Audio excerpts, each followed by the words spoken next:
A very happy new year to all of you, and I hope you have a wonderful year ahead. And once again, this year, I hope you get a chance to read a lot of books. As far as I'm concerned, I'm here to help you, guide you, explore more and more books. And we are straight away going to get into history books this time. The book that I've got with me today and for the next few episodes is the Mughal history from India. The book is called The Great Moghuls, India's most flamboyant rulers, written by Bamber Gascoigne. He also created a BBC documentary by the same name, and the book was also published. And published almost 50 years ago. So it's been a long time. It's been a classic. You can call it the modern classic. And the book begins with a wonderful sentence. Starts with the history of Babur, which is what I'm going to cover in this episode. It starts with this sentence. It says, Babur's credentials as an Oriental conqueror could hardly be improved upon. His father's descent from Timur was matched by his mother's from Genghis Khan. So he comes from the lineage of conquerors, one from Timur, his father's side, and his mother's side is Genghis Khan. But interestingly, even Timur traced his lineage back to the Mongols, back to Genghis Khan somehow. So, from both sides, he was coming from the Mongolian lineage.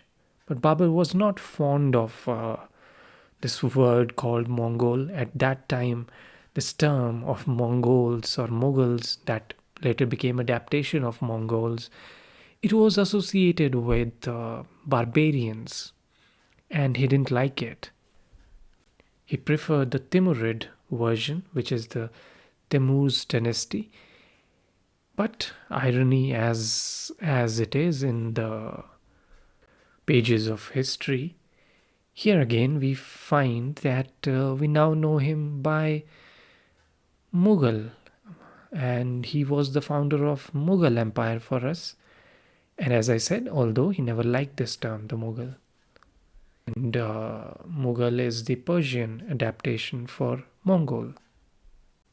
But he was not exactly from Mongol or the Turkish lineage that he claimed. He was born in what is now known as Uzbekistan, and he was born on Valentine's Day, 1483. That is February 14, 1483. In present day Uzbekistan, his father Umar Sheikh was the ruler of Fargana. Fargana was a small but a fertile province to the east of Samarkand. Samarkand was a culturally rich city at that time. And at the age of just 11, in 1494, young prince got the responsibility of leading his small empire. How? Let me read what happened to his father. The quote from the book goes, the father was an enthusiastic fancier of pigeons.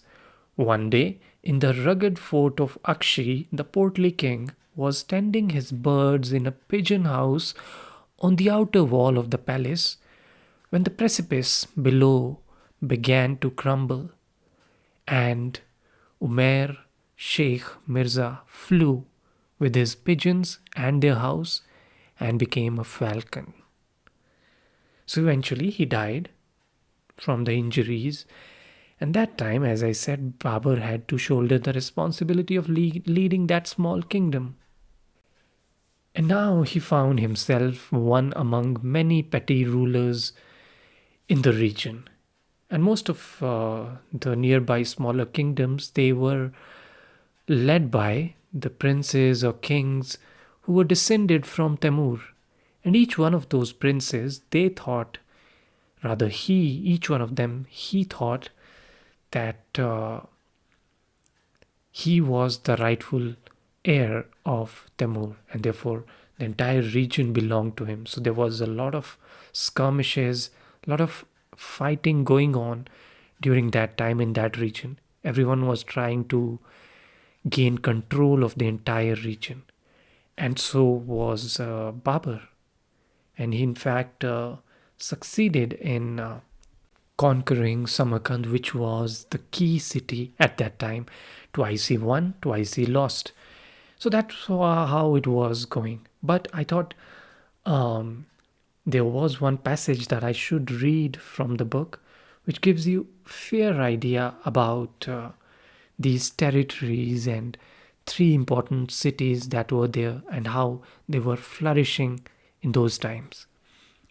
It says, within these Timurid territories, there were a few walled cities of considerable strength and importance, containing beautiful tiled buildings and a prosperous merchant class, of which Samarkand, Bukhara, and Herat were the three greatest. And throughout the whole area, there was a profusion of small forts and fortified villages with high mud walls baked hard in the sun, any of which could be used as a base in extremities. The families occupying Samarkand, Bukhara, and Herat were able to live in considerable style, supported by agriculture and artisans. And having once established even a hint of permanence, they would begin to indulge the Timurid love of painting and poetry, of architecture and gardens. Of the latter two, the garden tended to be where the prince lived, either in pavilions or tents. Architecture was more part of his patronage of religion and learning. The most buildings at Samarkand had been tombs, mosques, and magnificent colleges, but apparently no palace. There was a building for his use within the citadel, the central walled enclosure of the city, but when home between campaigns, he and his court preferred to take up residence in one of his splendid gardens. The same was true at Herat, which after his death became the real center of Timurid culture. Timurid princes were still essentially the most cultivated of nomads. To be at home was to be camping in one's favorite surroundings. So, as I said before, they were like nomads at that time. They were going and conquering the nearby villages or small kingdoms, and that was going on for considerable time. So he grew as a leader in that region, and then once he got the opportunity to conquer Kabul, he did that. But before we talk about that part, I think it's also important to highlight the personal life of Babur, an interesting episode. Although he had 6 to 8 wives, we are not sure about that. Babur had 6 to 8 wives. The first one he got at the age of 16. Yet there was something interesting also going on in his life. And let me read this passage from the book, which gives you some interesting idea what I'm talking about. It goes, the truth was that his affections were engaged elsewhere. In later life, he strongly disapproved of any practice of homosexuality among his followers, but his own first love affair, unconsummated, was for a boy in the camp bazaar, and he describes it with an almost Proustian subtlety of self analysis. He mooned about the orchards and gardens, bareheaded, barefoot, dreaming and composing couplets. But whenever he actually met his love, as when with a crowd of companions, he turned the corner of a lane and came face to face with the boy, he was covered in confusion and unable to look at him. On the rare occasions when the boy was sent for into his presence, the situation was even worse. He said, in my joy and agitation, I could not thank him for coming. How was it possible for me to reproach him for going away? Babur claimed it to be his intention in his journal that the truth should be reached in every matter, and that every act should be recorded precisely as it occurred, and he seems to live up to his ideal. So that was an interesting episode that I wanted to mention here. Now let's go back to Kabul. And there is another interesting passage here that I would like to read, which gives you some idea about how Babur came to rule over Kabul. It goes, by a stroke of luck, Kabul was, so to speak, vacant. 300 miles south of Fargana, through the difficult passes of the Hindu Kush, it had always seemed a remote kingdom. It had been ruled until 1501 by one of Babur's uncles. But in the confusion which had followed his death, leaving only an infant son as an heir, a non-Timurid ruler from Kandahar had stepped in. Kabul had the advantage of being not only far from Shaibani Khan's territories, but separated from them by mountains. And Babur, indignant that yet another Timurid territory had been lost to an outsider, could press a strong legal claim, so strong when combined with the forces which he was gathering up on his way south in 1504, that the usurper withdrew to Kandahar after only a token resistance. And that's how Babur came to rule in Kabul, which became a kind of a home for him. And eventually he had the wish that whenever he died, he was supposed to be buried in Kabul. And it happened also, although he died later in India, present-day India. His grave was eventually moved to Kabul, and still, in today's time, it is still preserved there. In the previous passage that I just read, there was a mention of Shaibani Khan, who was an enemy of Babur and who was also trying to expand his kingdom. What happens later is Shaibani Khan also has another enemy, the Shah of Persia, and because enemy's enemy becomes friends, that's how Babur came to become friends with the Shah of Persia, although he had to compromise a bit, compromise some of his territory, had to acquire certain customs of Shia Islam, which were then followed by the Shah of Persia. So there was a bit of compromise there in terms of their customs, traditions, and even the kingdom. But that allegiance really helped Babur gain his strength, and later, when he was to conquer the northern parts of India, he was ready for it. And he kept trying slowly and gradually invading India through the north, and eventually he succeeded when he got to the center of it, when he got to the Delhi, which was the center of the Hindustan as it was known back then. So let me read once again a passage from the book which gives you some idea about how this battle turned out. It goes, Babur's fifth and final expedition into Hindustan began in October 1525, when he marched south and east with 12,000 men.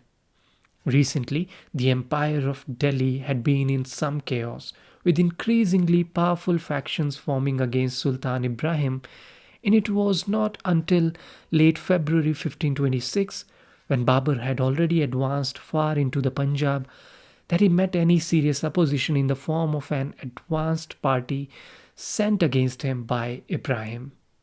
Babur detached his right wing under the 17-year-old Humayun to deal with it, and the prince scored a complete success, bringing in 100 prisoners and 7 or 8 elephants.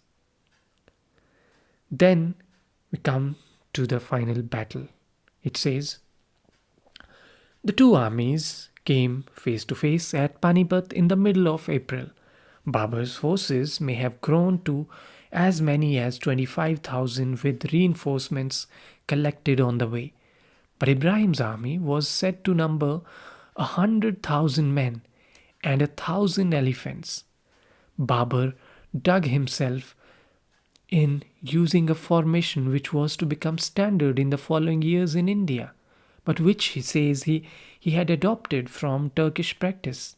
This was incidentally the very year in which Turkish guns under Suleiman the Magnificent were blasting their way far west into the Europe with the great defeat of Hungary at the Battle of Mohacs. Babur ordered his men to gather as many carts as they could find. They rustled up 700, and these were joined together with ropes of raw hide. From behind this barricade of carts, Ustad Ali and his matchlock men would fire on the enemy's charging cavalry, much as the Turks had against the Persian in 1514, or as prisoners in North America would against the American Indians more than 3 centuries later. It took several days before Babur could provoke Ibrahim into attacking his prepared position, but when he finally succeeded in doing so on April 20, Ibrahim's army did, as planned, grind to a halt before the musket fire from the barricades, while Babur's cavalry wheeled to rain arrows on them from both flanks.